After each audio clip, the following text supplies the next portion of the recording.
Итак, первые секунды пошел эфир. Здравствуйте, подписчики, здравствуйте Здравствуйте. всем. С небольшой минутной задержкой мы вышли, как обычно, в 8 часов вечера. Вечерний наш стрим. Так, что там? Есть у нас трансляция? Да, есть трансляция, все, огонь. Сегодня ходили по городу, точнее ездили. Народу мало, но все-таки катаются, несмотря ни на что. Один зритель это... О, Юра, Юра, привет. привет. Юра нас ждет. Да, два зрителя. Вот, несмотря... О, первый. Привет, привет. Несмотря на это, все равно люди катаются, всем как-то не до карантина. Автобусы ездят, но редко. С небольшим таким перерывом. Привет, привет. Ангел, привет. Евгений, привет. Хотел бомбануть сегодня тоже, но, блин, все нормально, скатались. Эпидемия в самом разгаре. Ну, в городе людей меньше, машин меньше, спокойно так. Но плохо, что многие магазины не работают. Кстати, на входе в магазин у некоторых такая табличка висит: в связи с карантином с такого-то числа просим соблюдать дистанцию 1,5 метра. Всем привет, привет. Вот, в один из магазинов зашли, даже не зашли, подходя к одному магазину, табличка висит. Вот, по одному вход в магазин, по одному человеку вход в магазин. Это маленький такой магазинчик. Салима, привет. Кто, говорит, из нас выше? А мы одинаковые. Просто она так села, сгорбилась. Да, Виктория? Ты выше намного. Я не намного выше.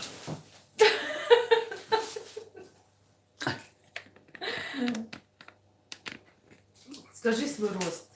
Я метр в прыжке, 20 под куполом. Если с неба смотреть, замеряя температуру со спутника, то 1,78 м, 77. А я 1,62 м. О, началось обсуждение. Ольга, привет. Делитесь трансляцией, зовите друзей. На горшки плюс кепка. На унитазе, на коне. Элен, У здравствуй. меня вон припаркованный мой конь белый. Правда, привязанный. Все ходят у него. Добрый вечер, неизвестный номер. Так. Ну, все нормально. В понедельник все будут работать, все госучреждения. Мы поедем. Да, Да. надеюсь, встану я на учет. Угу. Месяц с небольшим даже. Больше даже месяц. Месяц. Пролетел незаметно, даже вообще капец. Очень быстро так время летит. Не успеваешь оглянуться, а хоба там уже в недели, дни летят. Мы Да. сегодня тоже не заметили, как время пролетело. От сидения, тупения дома мы решили прогуляться. О, Татьяна, привет. Татьяна, привет.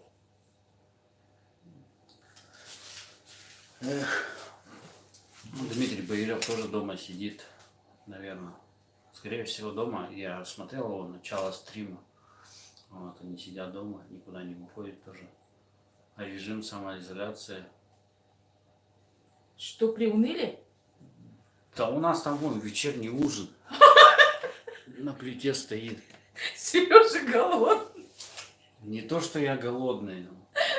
Просто я за маленьких переживаю, их же кормить надо. Не А мы тут переживай. Не не переживай. откладывая в долгий ящик стрим. Евгений, нет, не надо ему на вахту. 6 месяцев это очень долго. Не, Нет. ладно бы дело бы в другом, если я бы один был. Я бы на вахту стартанул, пофиг мне, что тут творится. Там еще плюсом карантин продлят. Застрял на год. Что там стоит? Где стоит? На столе? Кастрюля. А, у нас там... Это сэндвичи. Я вот, правда, помидоры забыла закуска стоит. Да, я сегодня Сережу научила. Он сегодня сделал зажарку с говядиной. Вот, с подливом будет у нас. Вот. Вкусно. Да. Приходите. Мы всех зовем на ужин. А получается, по России обед же. Да, Да, по обед. России сейчас обед у Ага. них. Вот у А у нас нас уже вечером, ужин. да, у Да. нас уже ужин. Вот. Вчера тоже смотрел такой канал, есть, называется Кати. Это человек, который занимается грузоперевозками, и Александр, привет. у него своих несколько автомобилей, и включая тягачей. Вот. И получается ежемесячный платеж у него 1 миллион рублей. И то есть сейчас грузоперевозки вообще стоят, Мгм. и они жалуются, то, что лизинговые компании отсрачивают им платежи. Допустим, он платил в этом месяце 25 тысяч, а ему отсрочили платеж до 30 апреля. Теперь ему надо будет заплатить 50 тысяч рублей. Вы представляете, какая нагрузка? То есть одним махом просто уничтожается малый бизнес Мгм. с этим карантином. Ой, я тебе сегодня говорила, где? В каком-то городе, в Красноярске или где. Там вот предприниматели, 450 человек, они прям там, помнишь, я говорила, Да-да-да, помню. да? Они требуют, чтобы город их не признал чрезвычайную ситуацию ЧС, потому что они все стали банкротами. Ну, сейчас очень много предпринимателей закроются, обанкротятся. Читай комментарии. Так, Настя спрашивает, запись останется? Мы сейчас Баирова смотрим. Да, запись оставляю, я всегда ее оставляю. Когда, если что-нибудь лишнего не скажу, тогда я оставляю. Когда что-нибудь лишнее болтну, я не оставляю. Так, Ольга пишет, так вот, Ворон сегодня на стриме сказал, что Хонор у него забрали в Нерюнгри. Он их сегодня просил, отдайте, пожалуйста, вы же обещали. Стоп, Телефон. стоп, стоп, стоп. Мгм. Этот телефон у него, по-моему, в Якутске забирали. Насколько я помню. В Якутске тоже забирали телефон, но я точно не помню какой. Но в У Якутске него забирали. Хонор с собой был. Не знаю я, короче, что там. Мутит, не мутит. Так, с Бятой связь не держите? С Бятой у меня номер телефона есть. Да, мы общаемся. Да. Кстати, Валентину сегодня написал. Он сказал то, что его в понедельник должны выписать. Улучшения идут. Мгм, хорошо. С ним все хорошо. Что там? Где Петя? Печник? Наверное. Скорее всего, работа. У него же сезон начался. С Раисой я не общаюсь, а вот с Петром иногда переписываюсь. Он иногда отвечает. У него же работы много сейчас было. Настя Загружено. смеется, говорит, тогда не говори лишнего. Я стараюсь контролировать Она в себя. записи посмотрит. Стараюсь контролировать, чтобы ничего не сказать. Прежде чем что-то сказать, подумаю 10 раз. Поэтому бывает так подтупливаю. Так, Дабан в Амге, да, он там. Мы с ним тоже общаемся. В последний раз, когда созваниваемся. ему дали лещей словесных, то, что он рюкзак забыл оставил. Нет, мы с ним общались, я его звала на 8 марта. Он не смог приехать. У него там Да. опять проблемы с автомобилем, наверное. Да. Так, Салима вот тебя спрашивает, в чем твой смысл жизни? Мой. Учиться, развиваться, совершенствоваться над собой. Вот в чем смысл жизни. Так, а мне Спасибо. как-то не жалко их предпринимателей, а то неизвестно, кто кого они нас кормят. Нет, вот смотрите, если логически разобраться, без предпринимателей многие сферы считают, что та же самая торговля, очень много рабочих просто будут выкинуты на улицу. Вы представляете, большинство маленьких заводов, допустим, маленького производства, То есть у них тоже сфера занятости, вам дают работу. То есть, соответственно, предприниматели дают еще налоги в федеральный бюджет, в казну. Если их закрывают, то все, соответственно, меньше получают. Будешь Так, вот их?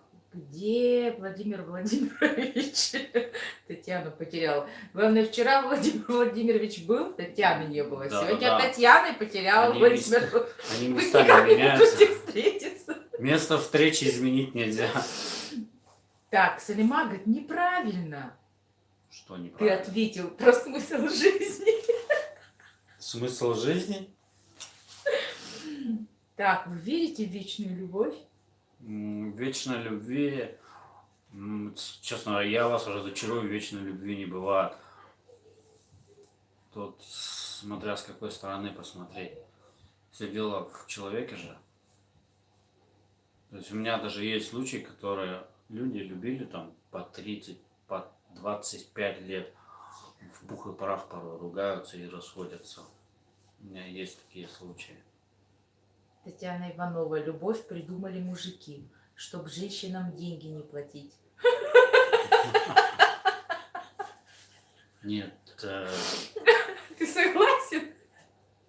Нет? здесь наоборот тебя сразу хоба! И все, прощай. Все, что было твое, стало общее.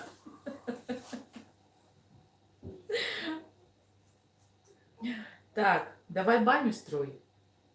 А, Нету инструмента нету. Ну вот сейчас снег растает.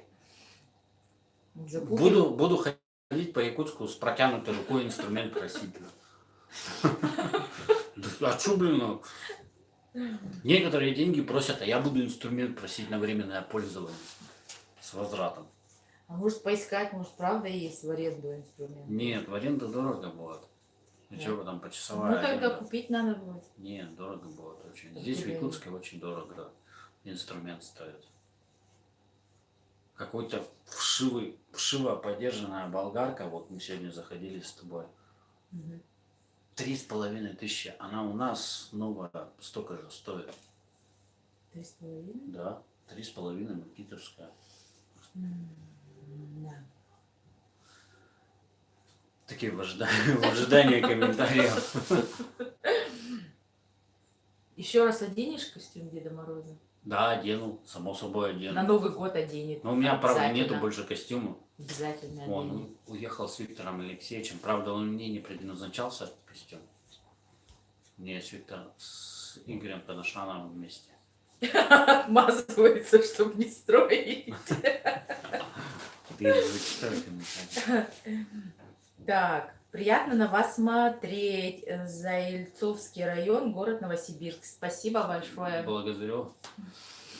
Нет, я не отмазываюсь, но здесь, правда, реально инструменты очень дорогие.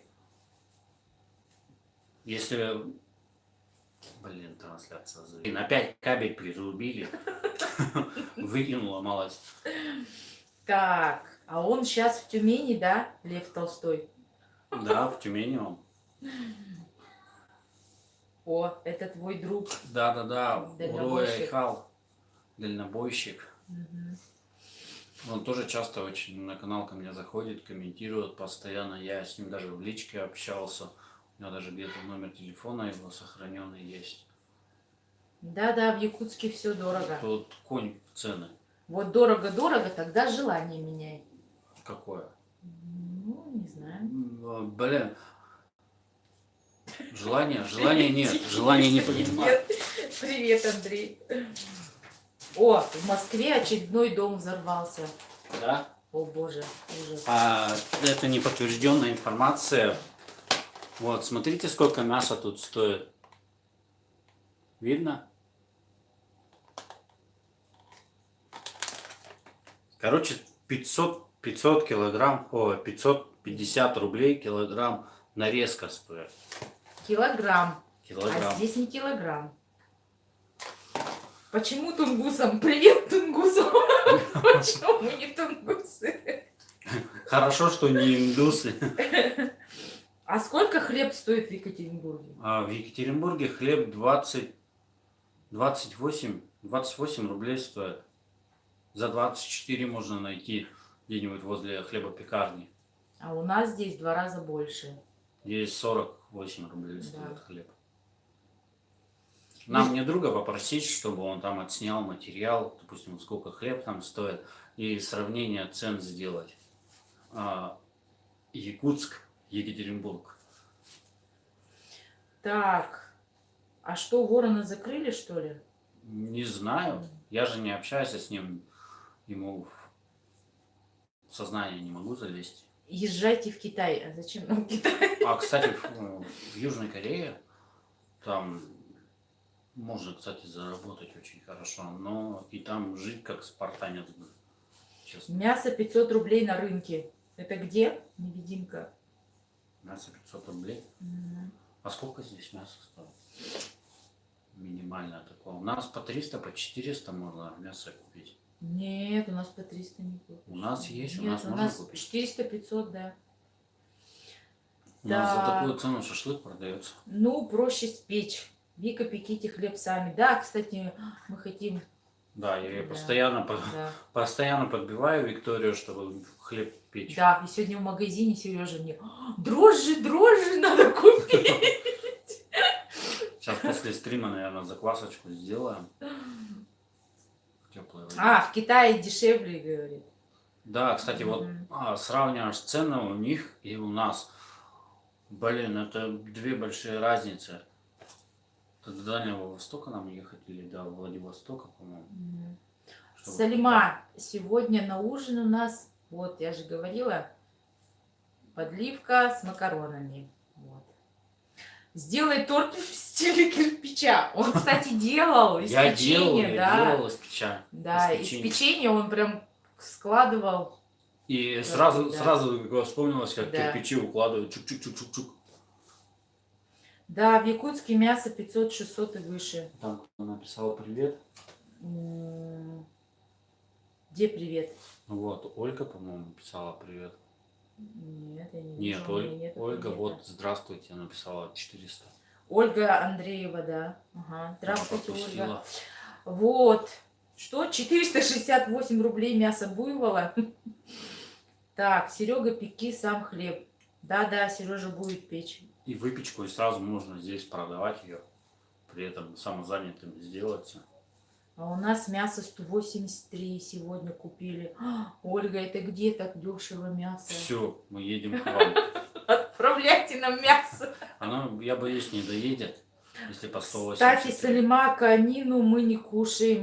Мне вот не нравится мясо, а Сереже жалко лошадок. Мне жалко лошадок, честно скажу. Виктория сегодня думала, Да, я взяла, хотела- что конину. Я хотела жеребятину взять, оказывается, я говядину взяла. Вот видишь, мне жалко лошади, честно. Они же такие красивые. А тут их, блин, на мясо пускают. Так, Сергей, ты вообще не пьющий, не курящий. Чистой воды ЗОЖ, да. Сережа ЗОЖ. Я, короче, курил, честно скажу. Да, я курил. Мгм. Получается, Мгм. 4 года назад бросили вместе с другом Денисом. Так, это в Татарстане, оказывается, дешевое мясо. Нифига себе, в Да. Татарстане. Мгм. Все, поехали к ним за Мгм. мясом. Так, оленина дешевле, но я тоже оленину не ем. Мгм. Я тоже, я не Так, пробовал. о, Тамара Георгиевна, здравствуйте, Здравствуйте, приветики, здравствуйте. говорит, потом прочитайте мое сообщение голосовое. Хорошо? Хорошо, прочитаем. Читаем. Так, баню построй, хлеб спеки. Видишь, сколько заданий. Тут получается какой-то квест можно составлять, задание от подписчиков. И Там- друг другу эстафету передавать блогерам поэтапно, кто что сделает. Так, там делают колбаски из конины, и как называется? Где? У нас здесь в Якутске, наверное, делают. Колбаски из конины? Да. Не знаю. Тушенку из конины я видел. Не знаю. Так, ты никуда не уедешь. Самоизоляция. Так, и, блин. Нас и В не конине выпустят. жир без холестерина, да. Кстати, вот я могу поесть конину сырую, кстати, очень вкусная. Нет. Да. Гадость. Печень сырую Я едят. печень сырую ем, вообще вкуснее. Я понимаю, рыбу еще можно, но мясо нет. Так, оленина 450 рублей. Так, и крестиком еще вышивать должен. Я ноликом умею вышивать. Через ногу завернуть и с обратной стороны вышить. Не, я не умею Так, шить. Сергей Керчах пробовал? Керчах? Да. Это что такое керчах? Ну, ты же сбивал, который. А, Да, да-да-да. он. А, где служил, и расскажи, вот, сапоги там топтал, нет? Нет, сапоги не топтал, прогары были. Это такие ботинки, типа ботинок, короче, из кожи керзовой. Сережа у нас ВМФ. Да. Рассказывай. А что рассказывать? Ну, как ты там, Корабль. шторм у вас был, ты сказал, что рассказал, 9 баллов там. 9 баллов не было, 5 баллов. Ну, если в 9 баллов такой маленький кораблик поплывет, пойдет. Моряк, блин, Пойдет. поплывет. Плавает какашки в унитазе. Ну, кстати, Вот. да, забываешь термины, да, уже морские? Да, бывает, забываю. Вот, если он пойдет в такой шторм, в 9-бальный, его просто сломают. Он и так в 5 баллов-то идет шторм. Он весь трещит по швам. Думаешь, бедный, как бы лишь бы он бы не утонул. Сейчас, наверное, их разрезали уже на металлолом. Да, моряк. Моряк. У него, кстати, такая старая тельняшка есть. Да. Ну, Да. это покупная уже темняшка, та, в которой я приехал, ее давно уже нету. Так, колбасы из конины делают в Казахстане. Вот, оказывается. Так, печень сырая деликатес, понятно? Не, мне не нравится. Мне мясо вообще сырое не нравится. Хамон могу еще попробовать. Только, правда, я его не ел ни разу. О, Александр, привет. Я вот сейчас Так, только что нет, заметил. я Салима стрелять я не умею. Мгм. Я очень миролюбивый человек. Я даже против охоты, особенно Не, весенней. я стрелять умею, вон постоянно в зомби рублюсь, он постоянно отстреливаю. Кстати, вообще на игрушки вот с этим карантином подсел. Постоянно в игрушки сейчас залипаю. А я обычный человек. Что там Александр написал? Я люблю свою лошадку. Причешу ей спинку гладко. Я, кстати, тоже люблю лошадей. Вот у меня прям мечта была свою лошадь иметь. А вот случай, короче, был, по-моему, у нас в Екатеринбурге. Вот, бухущий человек подошел к лошади. Но, соответственно, лошади не любят пьяных. Прикиньте, она схватила его за руку и руку у него оторвала. Серьезно? Серьезно? Ой, какой ужас. Кошмар. Там глазами забайкальцев, привет. О, привет. Ездил на природу подальше от города. Молодец, здорово. Да, нужно тоже освежаться. Так, Сергей, пойдешь в Якутске осенью на праздник ВМФ, где собираются все моряки дембеля по улице маршем ходят и выкрикивают «Слава ВМФ!» Не знаю, я посмотрю, что здесь за праздник. У нас в Екатеринбурге очень мало народу в ВМФ собирается. У них как-то нет вот этой организованности.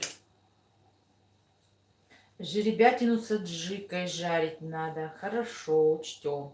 А строганину из рыбы мы кушали. Да, я лично сам строганину делал. да. Чик-чик-чик-чик-чик-чик. Есть видео, вот, кстати, у него очень много видео, где вот он строганину делает, там жарит, готовит и не хочет выкладывать. на Потому канал. что кулинарный канал превращаться какой-то домохозяйки Тихого.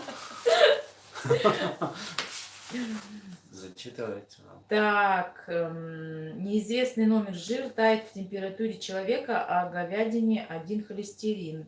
Смотрите стрим Баирова. Так, Тихий, ты там бездомным хлеб и молоко покупаешь, как на родине? Я не выходил последнее время, то есть, я как-то, мы с Викторией ходили, по-моему, нож покупали, и она в аптеку заходила, и ко мне такой неопрятный человек пришел, вот, ну я его не стал снимать, короче, он подходит ко мне, деньги есть, типа, я говорю, пойдем я тебе хлеба куплю, там покушать возьму. Он говорит, да, 10 рублей. Я говорю, пойдем я тебе хлеба возьму. Я-то не стал снимать. Он по-русски не понимаю, говорит, я по-якутски только понимаю. А сам по-русски говорит мне, что я по-якутски только понимаю. И все настаивал 10 рублей. И я у него давай спрашиваю, почему так, что случилось, почему ты здесь на улице оказалась, кто тебя заставляет, может. Вот. И он берет, разворачивается и уходит. Потому что ты правду сказал. Да. Так, привет из Питера, Наталья. Пишет, что вводят Росгвардию в город. Так, О, так. Настя к нам вернулась. Говорит, с нами уютнее. Да. Уютный домашний стрим. Так, с Димкой и Сашенькой связь держите? И где они сейчас? Да, они в Иваново. Иванова дома, он похудел, вообще Да. страшно как-то, Дима. Потому что он работает каждый день, представляете? Он каждый день работает, естественно, он похудел, так плохо выглядит. Но что делать? Тем более у них в Да. Иваново, кроме производства текстильной, по-моему, ничего нет. Насколько я помню, это У Сашеньки уже 7-й месяц. Вот, в июне вроде у нее уже срок. Так, Питер, привет. Почему Росгвардию вводят в связи с карантином? с вирусом борется. Так, Салима, я педагог-психолог. Так, доброго вечера вам, Андрей Михайлов. И пошел к Баирову на стрим. Привет ему там от нас, передавайте. Да. Настя, ты же оттуда пришла. Что там у Димы? Расскажи. Что там интересного? Да. Ну, у него было вчера интересно и позавчера интересно было. Так он 2 суток был. Но на 2 стриме, суток, блин, да. вещать это чересчур. Танечка, я потом тебе напишу. Вот Пишет есть. мне. Нет, там в комментах Татьяне Ивановой напишу. Она мне говорит, что я не улыбаюсь сегодня. Да? Да. Сюда вернись. Вон, видите, улыбаться. Так, жеребячий жир содержит холестерин. Нет, не содержит. Не содержит. Так, все мясо содержит холестерин, кроме Жеребячий. рыбы. Рыба не содержит, по-любому не содержит. Да, я вот рыбу люблю. Кстати, вот мы с ним вообще, у нас даже вкус одинаковый, интересы, и вот мы вдвоем очень любим рыбу, прям вообще любую. Особенно когда ее зажаришь, вообще вкусно Да, получаться. вот мы любим жареную. Так, а ну горько в студии. Он вчера говорил. Сладко. Это сразу анекдот вспоминается. Короче, муж такой, с женой сидят, короче, такие серьезные. Даже в какой-то передаче, по-моему, было. Блин. Завис? Да. Опять стрим вылетает. Вот, это даже в какой-то передаче было, что муж сидят с женой, и тут берет всем абсолютно гостям сахар сыплет, даже в соленые блюда сахар. Жена такая у него спрашивает: а ты зачем сахар-то сыплешь, муж? Муж такой берет, отвечает: вот пусть только попробуют сказать, что горько. Я им целый килограмм сахара в рот засыплю.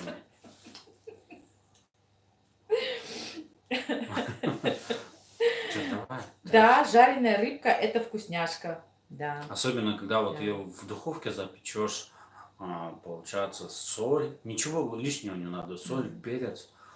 И можно, в принципе, мукой посыпать. В некоторых странах берут, короче, прям в хлеб засовывают мясо, рыбу и бросают в костер. Вот. Она когда начинает подгорать, то есть внутри-то он нормально остается, а снаружи он подгорел. Вот, мясо уже готово, и мясо такое сочное получается. Так, YouTube тупит, не только ваши стримы виснут, но и на других каналах тоже. Но перегруженность YouTube очень жестко. Серега шапку привез? Нет, она вот, к сожалению, вот шапку я забыл. Она у родителей осталась. Вот, мировая шапка. Кроме растительных жиров, все жиры содержат холестерин. Караси якутские, уха. Как вам, Серега? Ничем не отличаются от уральских, но вкусно. Я говорю, меня тут наругали, что я неправильно карасей чищу. Знаете, как он чистит караси? Он прямо с головы до хвоста разрезает и все вытаскивает. Все самое вкусное. Нет, я так просто приучен, что раз все распорол, все вытащил. Просто там селитеры обитают. Ясно, у нас нет селитера. Нет, у нас все всегда потрошено, потому Дим что там Димыч, селитер. привет всем. Зашел с Баирова, а тут опять кулинария. Да, здесь опять кулинарийный канал превращается. Был политический, оппозиционный, стал кулинарно-домашний и гонки на собаках. А где находится магазин Булчут? Ну, где-то здесь, в Якутске, есть. У нас очень много магазинов охотничьих, да. В каждом Внизу. торговом центре, везде. Очень, кстати, вот маленькие бутики, особенно ножиками торгуют, много здесь. И якутский ножик, здесь вот я посмотрел, самый дешевый такой 8 тысяч стоит. Нет, Дмитрий, я потом объяснила Сереже, как в Якутии карасей жарят и варят. Он потом кушал нормально.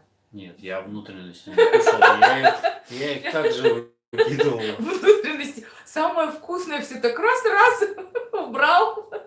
Да, потому что... Пришлось я говорю, мне за ним доедать. потому что, ну его нафиг, потому что там вдруг там селитеры обитают. Эх, Ангел пишет, я тоже всегда все вычищаю. Ну вот видишь, я не один такой, вы тут на меня наезжаете. Сергей, а ты был на столичном рынке? На столичном, Китайский. на китайском, да, мы ездили туда. Мы там искали себе петличный микрофон, в итоге не нашли на этом китайском рынке. Вот, потом в ДНС с Виктором Алексеевичем съездили, мне подарили микрофон петличный. Неизвестный номер предлагает бухнуть вам сегодня. Он Нет, я no. У него есть остатки водки, так он в ней что только не делает. Вот видели бы алкаши, что делаю я с этой водкой, меня бы просто придушили, честно скажу. Я и руки дезинфицирую, маску протираю, наушники дезинфицирую. Дезинфицирует. Так, что для чего в якутском ноже черная извилина? Расскажи, у тебя же есть. Сейчас покажу. Сейчас мы покажем. Вот это вот черная извилина. Угу.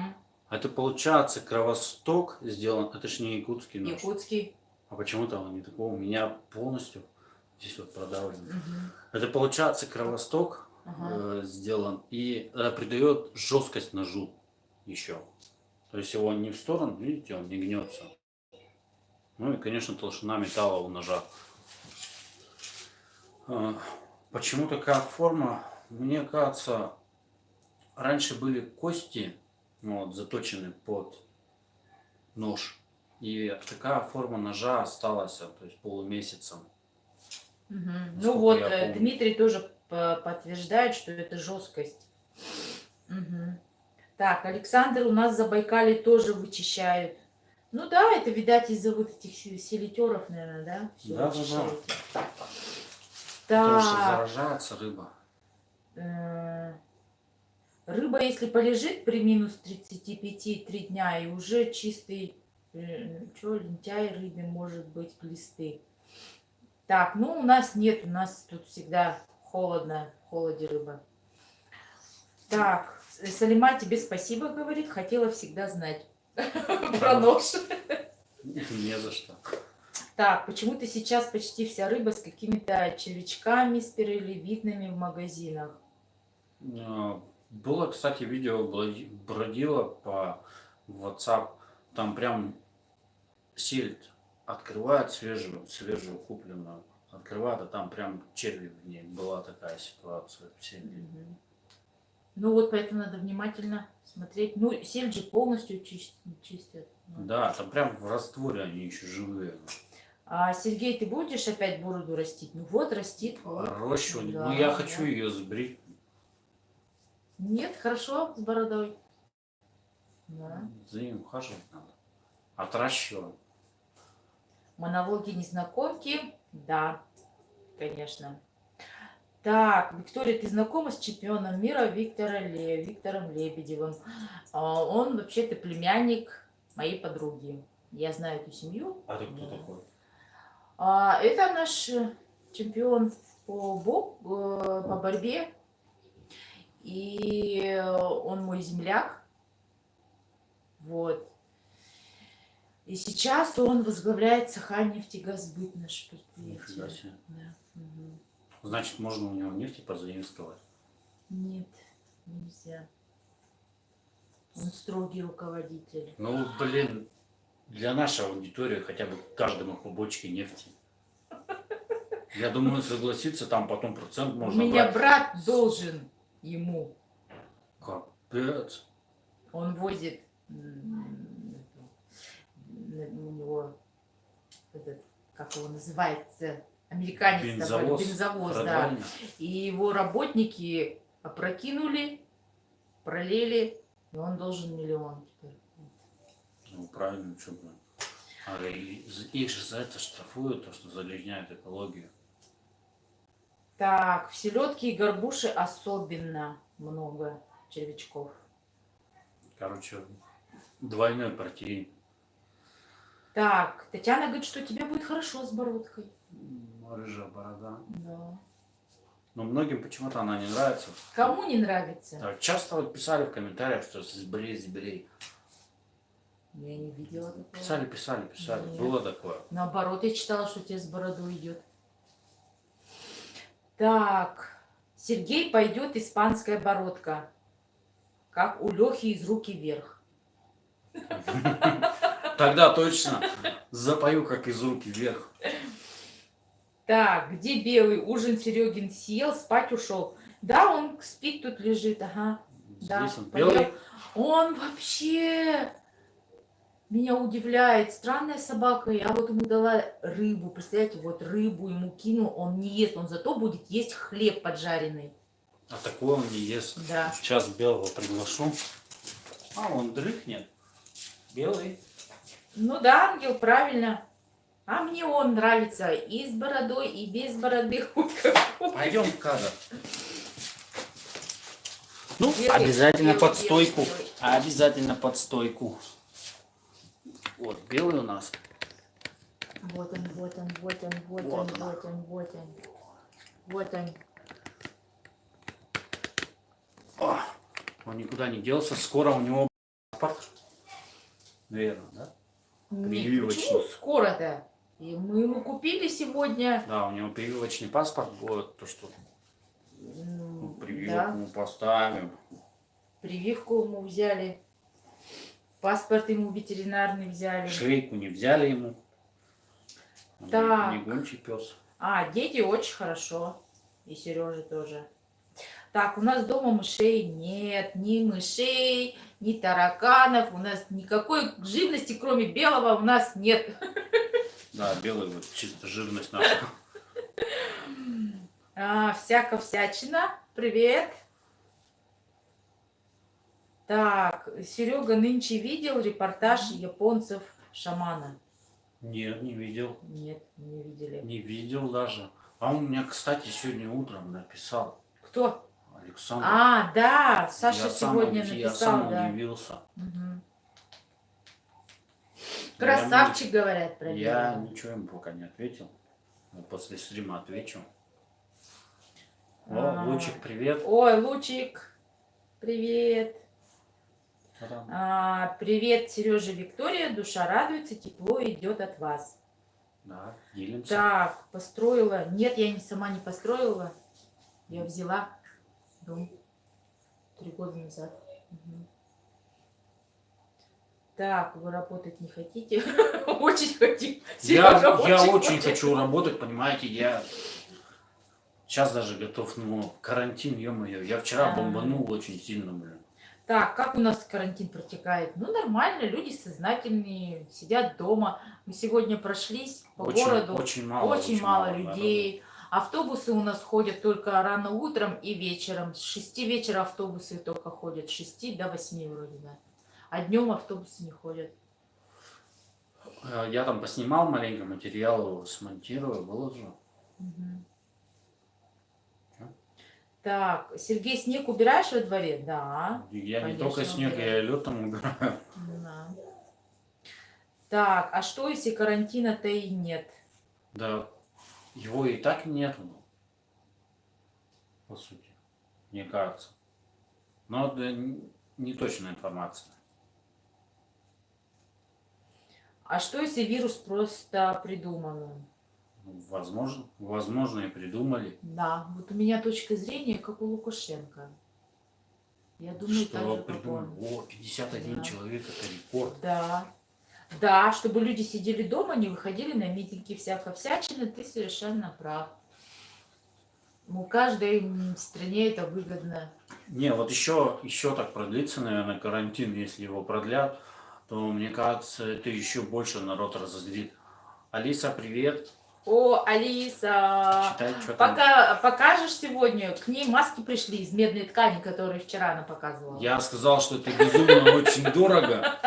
Он Я сказал, еще чего, говорит, 500 рублей за маску. Для тебя это будет немножко удивлением, но я сегодня переписывался ВКонтакте вот, с нашего города. Я делал пост у себя, подслушивая. Вот. И по лайкам, ну там, в комментариях, короче, я разговаривал с девушкой. Вот, ну, на вид ей где-то лет 18. Вот. Я у нее спрашиваю, я говорю, как ты относишься к этой ситуации, что сейчас белый происходит? Она говорит, мне равносильно пофиг на вас и на вашу политику. Вот, равносильно относится так, скорее всего, молодежь. Ей до фини. Главное, чтобы было поесть, поспать и в любые игры поиграть. Так, Елена пишет, Елена Влади, Сергей, привет, передай большой привет и добрые пожелания Александру Шаману Воину, ты честный блогер. Вика, привет. Привет, передаст, конечно, он Конечно, сегодня передам. напишет ему. Да. Вот, Социал Волкер, спасибо вам и вашим близким, вам тоже спасибо. Так, я 51-й. Что это 51-й? 51-й зритель. Ух ты, здорово. 57 уже. Так, Татьяна говорит, что Лукаш молодец. Да, Правильно, вот, молодец. Лукашенко он вообще. молодец. Так, Алиса сказала, покажет маски и спрашивает, где вольеры. Вольеры, Алиса, я тебя снял, в личку отправлю. Так, в Москве точно до конца апреля будет карантин. Ну, не вся молодежь так думает. Ну, не вся, но Да. большинству, можно так сказать. Большинство против нынешней власти. С подругой тоже разговаривал, с Аней. Вот, у нее тоже спросил про эту ситуацию, про коронавирус, что там обрабатывают. Я говорю, ты довольна, что ты сидишь сейчас дома, без денег, без всего? Она сказала, ну и что?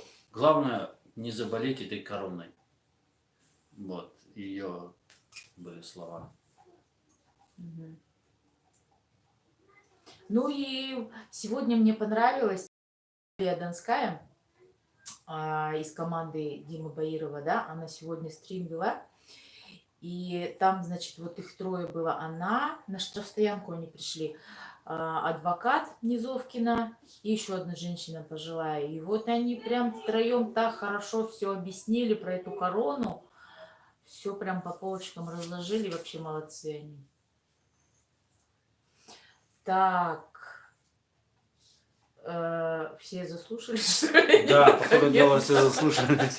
О, Александр Чубаров. Привет, ребята. Карантин в голове у людей. Это политика. Всем здоровья из России. Александр, привет. Вы откуда? Салават Латыпов. У нас в России карантина нет. У нас самоизоляция. Да. Ну да, режим повышенной готовности. Все. Ольга Андреева. А где сейчас Александр Габышев? Но он дома, тоже на карантине. Ну вот. Он же Как и живет у все. сестры, а у сестры дети. Поэтому сестра не разрешает, сейчас никого не пускает. Вот. Поэтому везде карантин. Так, сейчас походу штрафуют, если карантин нарушаешь. Смотрите, по-моему, 27 статья Конституции Российской Федерации. Никто не вправе ограничить свободное перемещение человека по территории России. То есть можно на нее ссылаться. Настя говорит, тоже хочет Валеры посмотреть. Он тебе тоже скинет. Да, Настя. я тебе, Настя, тоже скину. Так, неизвестный номер говорит, вы что, хотите, чтобы этим коронавирусом 1000 человек заболело? Кстати, возможно, вот такая вот есть статистика, возможно. То есть есть уже переболевшие коронавирусом, короной. Так, по всей стране, вот Алиса пишет, 146 миллиардов жителей, а процент зараженных 0,03% на всю страну. Это маленький Да. очень процент. Так, когда это власти закона придерживались? Да. Никогда, когда вот первый раз он изменил Конституцию под себя, то все с этого момента уже капец полный. Угу. Так, Серега, улыбнись. Александр Чубаров просит. Я тут по полстрима улыбаюсь, братан. Сергей, у тебя нет предков из Грузии или Армении? У меня из Грузии предков нету, у меня есть с Горного Алтая предки. Так, Габышев у нас в группе. Это в какой группе? Посох истины? Нет, это про какую-то другую группу. В которую меня, скорее всего, добавили. И потом у тебя добавили, там еще Айхал есть. Нет, я выхожу из этих групп, я вышла. Ольга Андреева говорит спасибо. За что? А, про Сашу, что ли? Да, про Александра. Угу. Я помню, еще в комментах писали давно еще, что ты похож на английского лорда. Вот. Да. Я еще тебя спрашивала, помнишь, есть ли у тебя в Англии родственники? Я как-то гуглил, на кого я похож. Блин, не помню. На стендап-комика какого-то похоже. О, Алсу пришла, Алсу, привет. Добрый вечер. Надо еще раз загуглить, посмотреть, на кого я похож.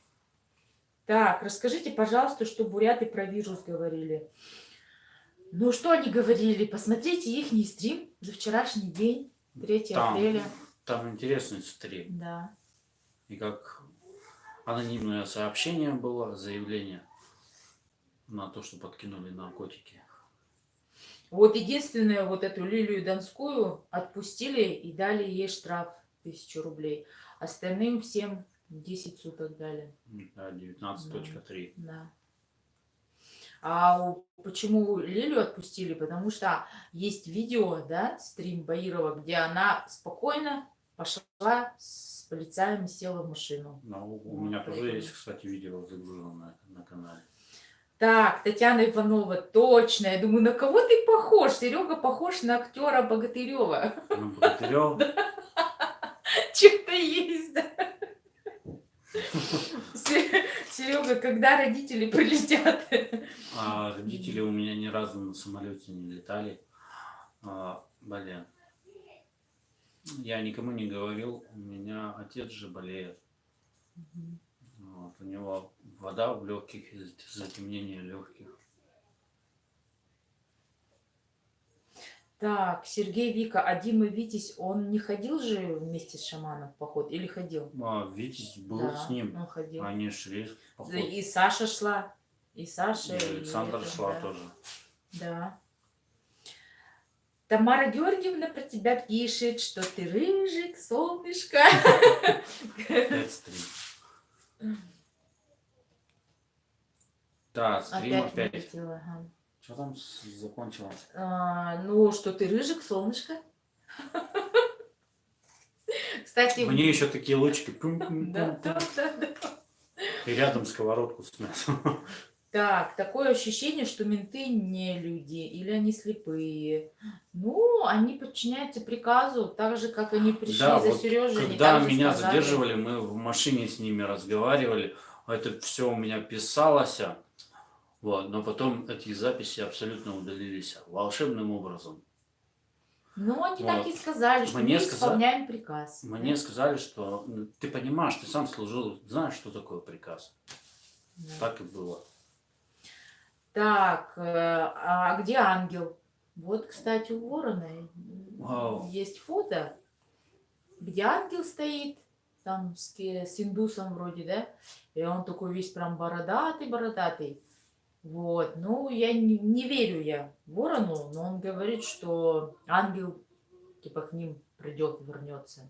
Не знаю. Ангел, вот Бобин Шамана же с ним разговаривал, что ангел не следит за тем, что происходит. И вообще ангел, он далек от политики, он просто человек мира, он просто путешествует. И почему он присоединился к Саше? Потому что он просто шел, ему было интересно путешествовать. А так он политикой вообще не интересуется, его это не касается. Да, и поэтому он мало где показывался. Так, Сергей, скорейшего выздоровления твоему папе. Спасибо, спасибо. Серый, рыжий, но не конопатый, он подсолнух. Евгений У пишет. меня в детстве были конопушки. Реально, вообще много-много. И меня дразнили рыжий, конопатый. Ну, как обычно все.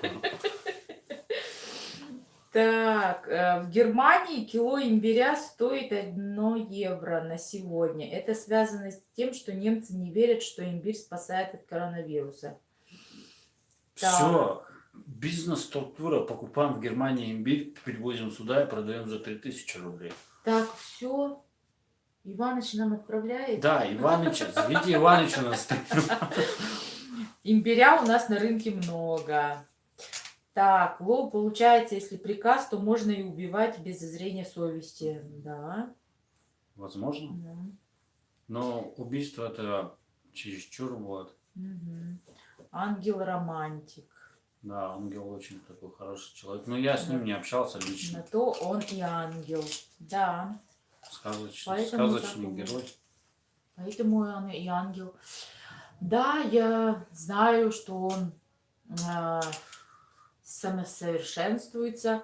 Вот он долго жил в Индии несколько лет. Сейчас он в Африке. Он так будет путешествовать до 50 лет. Вот. Так, у нас лука в магазине опять нет. А, лука в магазине нет. О, как так? Лука нет. Нет, у нас лука полно. У нас все есть. У нас сейчас, кстати, да, многие семьи вот без машины, многодетные, сейчас очень обрадовались, как бы не звучало это, да, в связи с тем, что сейчас стала доставка на дом, очень удобно. Да, Ты да. звонишь, они тебе привозят продукты, А всё, за что доставку платишь? за доставку, да, платишь, но где-то от 150 рублей до Ну, 300. по Так. цене такси. Да. Ну, нормально. Или ты будешь сама так же, да, идти вот это вот таскать продукты, или тебе привезут, разница же есть. Не знаю. Ален вылетел опять. Опять? Опять вылетела. Вылетает стрим. YouTube тупит. Так, брусника лучше помогает поднять иммунитет. Да. Вот и когда дети болеют, я всегда морсик варю. Или детям так с сахаром даю. Так, а где Леха Кочегар?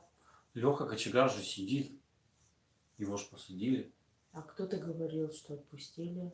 Но судя по Ну, тому, что он не выпускает, да? Да, скорее Скорее всего, он сидит.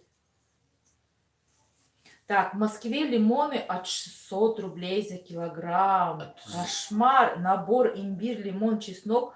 Все по одной штуке стоит 869 рублей. Капец. Ужас. Там золотые, что ли, имбирь и лимон.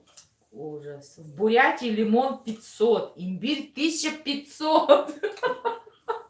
Я продам вам имбирь. Сейчас. Вот наш имбирь. Ой. На. Продам корень имбиря. Недорого. Почтой России отправим. Сразу белый Да, прибежал. сразу белый голос. Голос.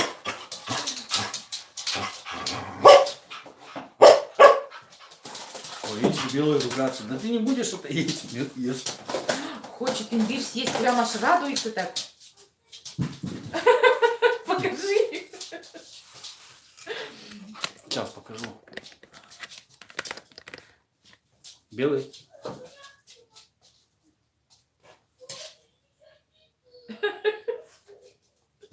Хочет отжать.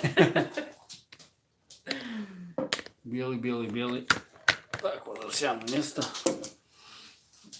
Так, Сейчас. кто-то тихо пилит кабель. Да, по ходу дела в МТС.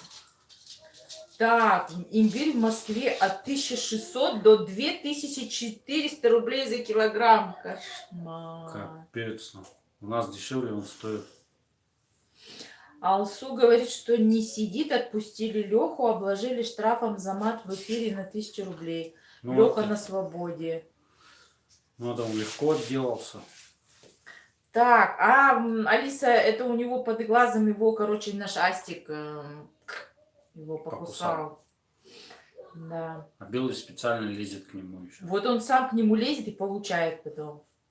Серега, а у вас в армии была дедовщина? Да, была. Мгм. Ты как раз попал же в последнюю, Да, да? 2 я года попал. последнюю. Да. Днем была уставщина, ночью дедовщина. Мгм. И бывало получал и ремнем по заднице, и табуреткой получал. Тоже было. Так, ворон такой страшный стал, Тамара Георгиевна пишет. Черный, худющий, какой-то Ну, замученный. понятно, его не кормят. Не рад, что пошел, кажется, приказ шамана. Не знаю, это у него надо интересоваться уже. Рад он, не рад. Ну, вы знаете, он правду никогда не скажет. Так, белый как долго будет у вас? Ну, не знаю, как Кирилл найдет выход из ситуации. Нет, ну я уже не отдам белого. Честно скажу, не Кирилл отдам. мне звонил, спрашивал про него. Вроде находил человека, который бы его забрал, но тот человек что-то слился. Вот. Я теперь я Сережа теперь уже всё. не отдам. Это мой любимец уже. Белого не отдам. Ни при каких обстоятельствах. Даже пусть если с полицией придут, я не отдам. Так, Рости Берт, я не поняла. А сам молодых гонял ты? Я нет, не гонял. Я не трогал молодых. Умница. Да, Сережа добрый. Я не трогал никогда. Спасибо, Серега. Вот смотрите, какова логика вот призывников? Они думают, ага, меня били, почему я их не буду трогать? То есть вымещать свою злость на других. У нас, получается, на корабле были и дагестанцы, и тувинцы, и с Якутии, кстати, были тоже. Мгм. Но Мгм. я ни одного не трогал. Но было вот с старшего призыва, получается, мы постоянно дрались тоже. Было такое. Мне голову пробивали, было такое. Вот поэтому я не хочу своих мальчиков отдавать. А сейчас там такого нету, сейчас там детский сад. Нет, Там... не хочу. Ну а чё, блин, мужик, блин, вытерпит, чё? Сейчас там нету такого. Есть. У меня брат служил тоже год, тоже была дедовщина. Не. Ну а чё, блин, постоять за себя, что ли, не могут? Все. То есть разложение армии изнутри пошло. Ну, было такое. Ну, старались, понимаете, там. Вот лично, что касается нашего военной части, которая корабль получается, да? Он же военная часть идет. Вот. То есть была дедовщина, то есть, ну, от этого никуда не деть. Но старались бить, чтобы не было синяков, потому что увидят синяки на проверке, все, всех построят и будут интересоваться, кто и где. Так, можете ли вы выйти на прогулку с белым во время карантина? Да, Да, конечно. спокойно. Да. Вот мы, кстати, запланировали завтра, мы поедем кататься На на собачках. собаках. Вот попытаемся поставить 4, четырех собак наших. Но я там еще Да. поприметил кое-что, Мгм. заберу с собой. Вот Тамара Георгиевна говорит, нет, белого не отдавать. Не Я отдавать. не отдам, я уже не Легендарный отдам белого. пес. Да, Так. тем более он так классно лежит сейчас. Не видно. Ну, покажи. Он так классно лежит. Так, Серега, расскажи, ты на заводе с кем подрался? На заводе, но было... Я же не люблю, когда меня начинают оскорблять, насосить в прямом смысле этого слова с буквой Х. Вот. У меня сразу все. Отключается мозг, и я начинаю отстаивать свою точку зрения. Ну такой вы по человек. работе же, да, поругались? Да, получается, по работе я неправильно скомплектовал кирпичи, ну, то есть найденки, то есть остатки, когда с телеги остается, то есть там небольшие вот такие вот, там по 20, по 30 штук, вот. То есть я неправильно скомплектовал, вот. И я думал там о своем, понимаешь. И Обо они мне, криво, да? да, они криво, короче, были. Нет, чтобы вот на месте пакетировщика, который завязывал эти пакеты, подойти, блин, Серега, ты неправильно делаешь, что так-то, так-то сделал. Он сразу, да ты... Я даже... Ты На Д, албоёб, можно так сказать, на Д, короче. с буквой Д. Вот. И что меня в этот момент переклинило, все, мы там с ним сцепились, получается, но я один удар пропустил, короче, в нос, так получилось, и пошло-поехало. Слово за слово, рукой по столу. Когда он мне потом скинул фото свое, мне чуть плохо не стало. Я вообще в шоке была. Ой, ужас. Так-то ничего страшного, мы подрались, да подрались. Меня тоже, блин, потом полицейские спрашивали, откуда, говорит, у тебя такая физиономия была, я говорю, ничего не было. Так, Ростиберт пишет, скучаю по Якутии, 45 лет в Ленске прожил, сейчас в Орле. Ничего себе, земля какая-то. Да, тут, кстати, вот смотрел, вот такие большие расстояния, это вообще между городами особенно. Да. Так, Андрей Михайлов. У нас глава республики адекватный, поэтому у нас спокойно. Посмотрите на соседей, Бурятию и Читу. Ну, не Ну, у нас просто нету Димы Баирова. Да, ну могу я появиться, но меня тут сразу, братан, тебе пора.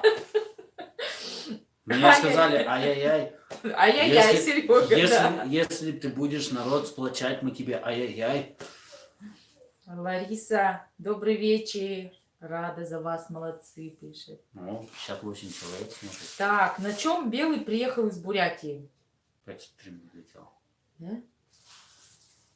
Приехали. На машине? Да. Ага. Стрим Опять опять вылетает. Так, на чем мы остановились? Ну вот Белый приехал из Бурятии, на чем они? На машине? На машине приехали. Ага. На ведролете. Так, тем больше места заражено, тем больше воспалений. Это про что? Это про вирус, скорее всего. Или про управляющий персонал. Не знаю, всячина. Вы про что? Так, что на пальце черное пятно? Ну, это сломанный палец был. Это еще с завода. Вот этот сломанный был, а этот отбитый. Это упал уже, это, да? Кирпич упал. Я на больничный не пошел, доработал до конца со сломанным пальцем. Угу. Я после этого Сережа писала и говорила, говорю, боже, ты приедь, пожалуйста, живой, здоровый. Она мне постоянно говорит, видишь, тебя завод уже выгонять, тебе пора. И в тот момент я сказал, ну ладно, все, я поехал. Я так и сказала, говорю, пока тебе кирпич на голову не поедет, не упадет, ты, наверное, не поедешь. Ну да, там и вот сложно, понимаете, от этого отказаться, то, что вот у тебя стабильная зарплата, стабильный доход, ты знаешь, что тебя завтра ждет, а тут бамс, ты просто никуда едешь. Они не верят. О, Рашид? Иваныч пришел. Иваныч пришел? Да, О, читаю. Рашид пришел. Да. Привет. Так, короче, это тебя менты мучили, по пальцам тебя били. Нет, такого не было, такого не было. Они меня когда задерживали, у меня уже было вот это все. Ой, спасибо, Евгений. Ногти не ломали, иголки не сували. Так, БЦЖ детям ставили, врачи говорят, что есть защита. Да вообще-то у всех БЦЖ есть, нам всем ставят. В детстве, по-моему, Да. ставят всем БЦЖ. Так, канал Рупор Москвы говорит, что взрыв в Подмосковье. Надо посмотреть. Кошмар. Вот тактика Кремля: взрывать дома, уводить народ от насущных проблем. Да, правильно. Вот, в Магнитогорске тоже Да. проводили расследование, что на самом деле там был взрыв, Мгм. там был теракт, насколько мне известно было. Это сошлюсь я на канал, по-моему, проводил расследование, название не помню канала. И потом этот же канал проводил расследование в... Что? в Кемерово Мгм, проводили. Мгм. Вот, в итоге сейчас пожарного судят. Пожарный виноват. Так, мне кажется, что вы вместе — это как награда с небес за то, что Серега освещал шамана и поддерживал. А вы как думаете? Отдельно Сергею, Вике вопрос. Ну да, если бы не шаман, мы бы никогда в жизни не встретились. Да, я даже не знал, как ее зовут. Ну, пишет что-то. Да, и я тоже смотрела, когда тоже начал только освещать, тоже думаю, кто такой вообще, что за рыжий мальчик? Что за чепуха там Рыжая девчонка. Что за чепуха там вещают, зачищают? Ой. Да. Дима Баиров всегда благодарит шамана, и поэтому и над ним благодать есть. Не, вот честно, вот я ему очень благодарен. Вот благодаря ему у меня канал появился, и благодаря этому я здесь оказался. Я этому благодарен. Так, Евгений пишет, взорвался дом, говорят, люди погибли. Надо посмотреть, сейчас по-любому где-то будет это в трендах, будет очень обсуждаемая тема. Ну вот в Якутске тоже взрыв был, да, это был от газа, да, это чисто бытовое вот у нас было. Так, смотрите Николая Токугава, он очень хорошо говорит про шамана. Да, Николай умный парень. Николай очень хорошо Да, рассказывает, сам и смотрел вот это. он насмешил нас, помнишь, что он сказал, в президенты России он хочет баллотировать, а мы ему сказали, что только после Сережи. Да, Сережа после первый. меня, я первый баллотируюсь. Так, между прочим, он наш земляк, да, с земли Саха, да, живет в Америке, мы знаем, да. У него, Кстати, получается, мама Саха, а папа кореец вроде. смотрите, то есть по законодательству Российской Федерации Николай Токугава сразу отпадает, потому что жители иностранного государства не могут баллотироваться. Серега, научи блогерству. Когда-то ты говорил, что любого научишь освещать. Ну, друг, в этом ничего нету сложного. Вот лично тебе напиши мне в личку, в WhatsApp, я тебе расскажу, как это сделать. Мой номер Это Елена Влади, девушка. Девушка? Мгм. Тогда... Девушка, Тихо, напиши. зачитывал. Вот, напишите мне в WhatsApp, я вам расскажу, как это сделать. То есть самые начальные шаги, как я делал, то есть по моему этапу пойдете. Мой номер телефона 8 982 67 25 822. Да, Токугава неплохим президентом был бы, люди говорят. Да. Ну, меня тогда заместить. Я тут столько замещаю, я сразу тут половину Так, повыгоняю. Прикол Иванович спрашивает, ты будешь на шамана учиться? На шамана? Я боюсь, я тут нашаманил столько всего интересного. И Так, не только себе, а своей аудитории тоже ты нашаманил. слушаешь песни Виктора Цоя? Нет, Это я слушаю. я не слушаю. Он рэп слушает. Нет, рэп я очень редко слушаю. Так, в Якутии много хороших людей. Шаман, мэр Якутии, женщины и вообще. На ее, кстати, вот на мэра Якутии смотришь, ее, блин, очень жестко засаживают. Особенно из партии справедливых наших медведей. Сейчас, минуточку, принесут твой номер телефона, спрашивают. Вот он. Сейчас, секундочку, еще раз. Где тут твой номер? Мой номер телефона покажу. Если что, пишите в WhatsApp, он привязанный к нему. Сбербанк онлайн не привязанный, денег не прошу. Вот мой номер телефона. Да, лучик, шаман Александр объединил людей в добре и любви. Да. Поэтому его и остановили. Хотя над ним смеются те, кто это сделали. Да, Токугава грамотно все объясняет, да. Мгм. Благодаря Богу с помощью Александра Габышева лучик, да. Да. Якуты, поддерживайте вашего мэра. Татьяна Иванова. Иваныч, ждем стрим, скучаем по тебе. Я вот с Арданией Аксентьевой писал, получается, в Инстаграме, как можно с вами встретиться. И оставлял свой номер телефона. До сих пор она мне не ответила. Да, у нас Хотя она прочитала, двоякое подписала. мнение о ней. Хотя она прочитала сообщение. Она им на мое заявление, когда Сережу задержали, я сразу пошла к ней, и меня отфутболили обратно В первый день. в первый гум. Вот. Так, прикол здесь, Андрей Михайлов пишет, а я бывший подписчик его, постоянно оппонировал ему. Андрей, а что вы оппонировали? По какому поводу? Так, почему твой день рождения был в гараже? Короче, я же не планировал отмечать день рождения. Вообще, вот этот день рождения у меня один-единственный, когда я вот такой большой компании отметил. А так, обычно я не отмечаю никогда день рождения. Предложил Петр Печник, о чем я поддержал идею эту.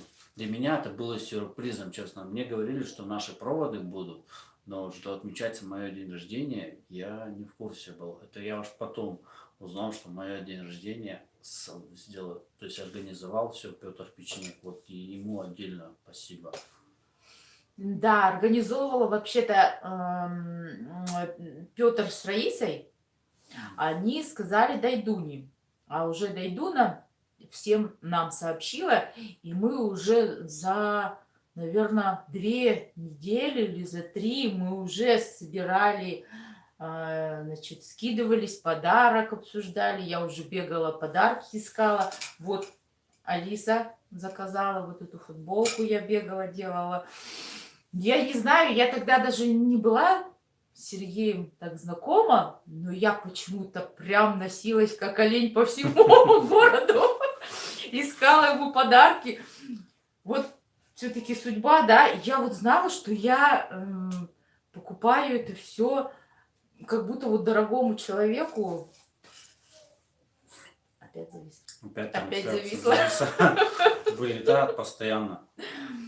Со Вот. вчерашнего дня такая началась история. И вот, значит, я говорю, я вот так вот готовилась, мы все готовились, как прям родному какому-то дорогому человеку, и вот так у нас поэтому все хорошо прошло. Да, Сережа не ожидал.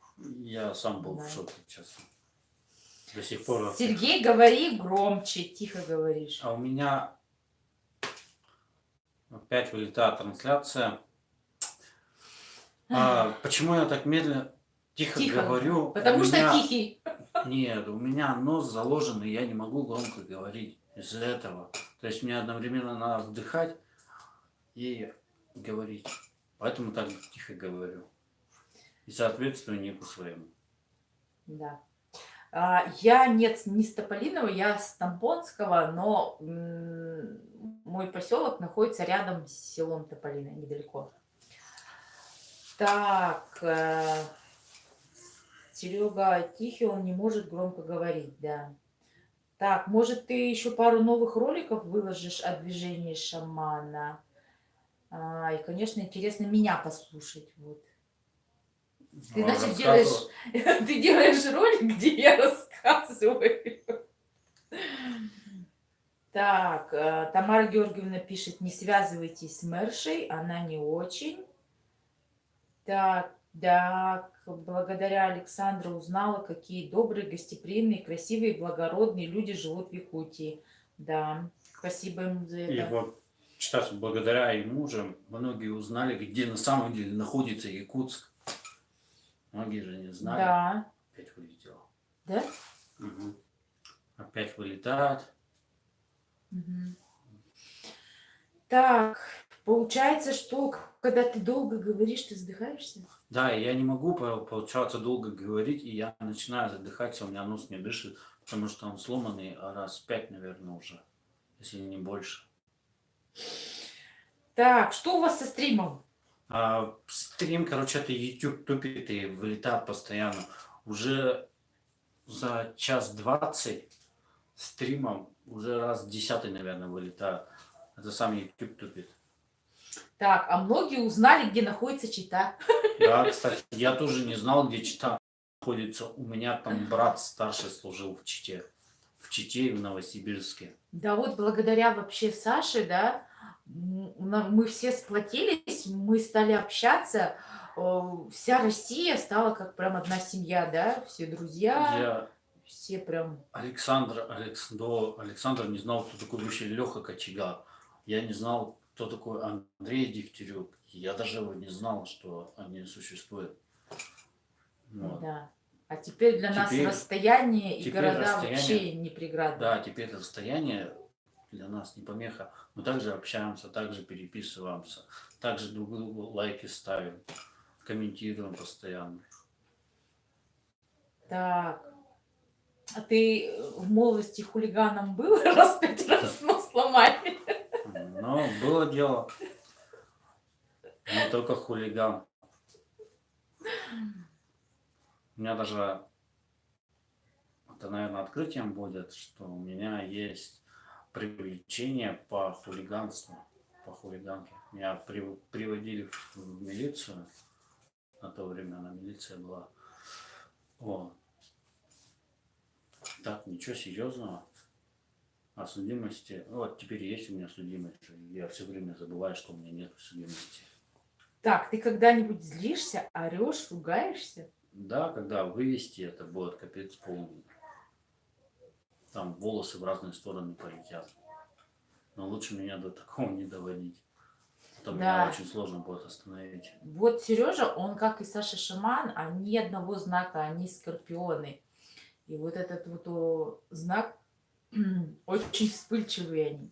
Вот Саша тоже, они вот вспыльчивые, но они быстро отходят, вот это хорошо.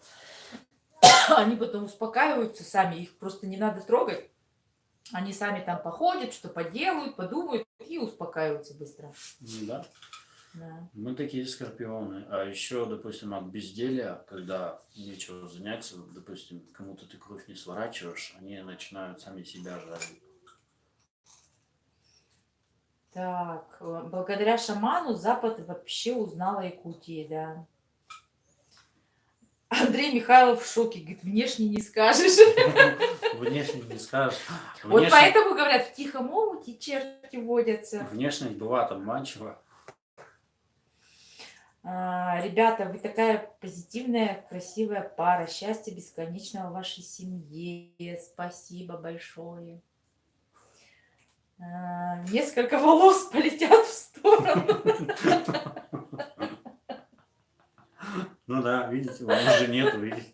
выпадает. Вот и франческой. Вот. Все, красиво. Так. Так. Тихий, когда АЗС брать будем? Когда, давайте, вот у меня есть предложение, короче, если всему городу Якутску скинуться хотя бы, блин, по 1000 рублей, можно выкупить здесь ближайшую ГЭС, и все, народ Якутска обеспечен электричеством. Как вы поддерживаете эту идею? О, Федор, Федор, привет! Что-то Федор, ты поздно привет! пришел. Мы уже 1,5 часа стрим ведем. Да. 9:26. Да давно, говорит, пора. Да, вот я говорю, скинуться всем дружненько и выкупить. Читаю, вот, они же ООО, открытое акционерное общество, не ЗАО. Вот, буквально всем выкупить акции и, блин, выгнать это всех. Читать, только за обслуживание надо платить будет. Да, а то все приватизировали олигархи. Но у нас же тоже вот кирпичный завод, он был государственный, сейчас он наполовину государственный. Вот как они делают, вот в советское время же выдавали, покупали, точнее, рабочие акции. Вот. И многие рабочие считают, что вот сейчас вот по истечению времени просто их обратно продают. А кто продал акции на сторону, их начинают гнобить, задавливать. И до тех пор, чтобы они сами уволились. Понимаете, в чем дело, как они поступают? Это со слов рабочих, которые мне рассказывали. Многие просто обратно отдавали, потому что они не получали дивиденды. Сейчас у государства ничего нет. Ну, возможно. Федор говорит, извините, я занят был, вечный двигатель делаю. Ух ты. Блин, мне бы хотя бы от мотоблока двигатель. Так, на чье имя брать будем? На чье имя? Давайте, можно сделать договор на всех. У меня штаны потерлись. Так, Лучик, я всех вас полюбила, Виктора Алексеевича, Дед Мороза обожаю. Пусть будет мир на земле и правит добро. Мы с вами солидарны. Евгений, Серега, ты когда канал завел? Ты постоянно следил за передвижением шамана? Я канал завел в 2015 году, а следить я начал за ним где-то в мае за ним начал следить. А так я один раз видео видел в марте, ну, думаю, идет, но идет. И кто-то в комментариях написал, что о, у меня появился новый кумир. А я тогда еще в отношениях был, но они уже были все в конце своего пути. Я это чувствовал. Тогда еще, получается, митинги были за сквер в Екатеринбурге, отстаивали сквер. Я там тоже хотел поснимать что-то. У меня, кстати, был материал, я его потом удалил. И так я его не выложил. Так, газ, нефть, электричество – это все частное олигархов. Ну, надо взять Google и загуглить, посмотреть, кому это принадлежит. Так, что вы думаете про туристов, что застряли за рубежом? Ну, так, по сути, если я был управляющий фирмы, я бы, скорее всего, их оттуда выдернул и в карантин их бы отправил на 14 дней. Федор говорит, ну на мотоблок двигателя нет. Блин, жалко. Так, сколько вам лет, Сергей? Мне 31, скоро 32. Офигеть, какой я старый. Кстати, он все время говорит, вот я прожил много-много лет, 31, я 20. такой древний. Еще 20 с половиной лет, и я на пенсии. Так, Сергей, ты раньше, прошлым летом, тоже ведь хотел присоединиться к отряду? Да, я хотел, но у меня с отпуском не сложилось. У меня отпуск, получается, перенесли на октябрь. Потом ее на декабрь вообще перенесли. Так, где вы сейчас? В Якутске. Нихера себе говорит. Блин, у меня беда. О, прикинь. Он, оказывается, знаешь, почему сказал нихера себе? Потому что ты старше выглядишь. Да? Да ладно. А ты что, меня так жизнь помотала? Кстати, вот мы заметили, что почти все ровесники, вот Дабан, Сережа, Иляй, да, кто там еще, вот они все, да, ровесники. Мгм. Кошмар. Ну. Так, Федор Огнев, мне 66 будет. О, вы как наш папа. Батя. Нашим папам как раз 67, да? Да, мы тоже отцу. Ну.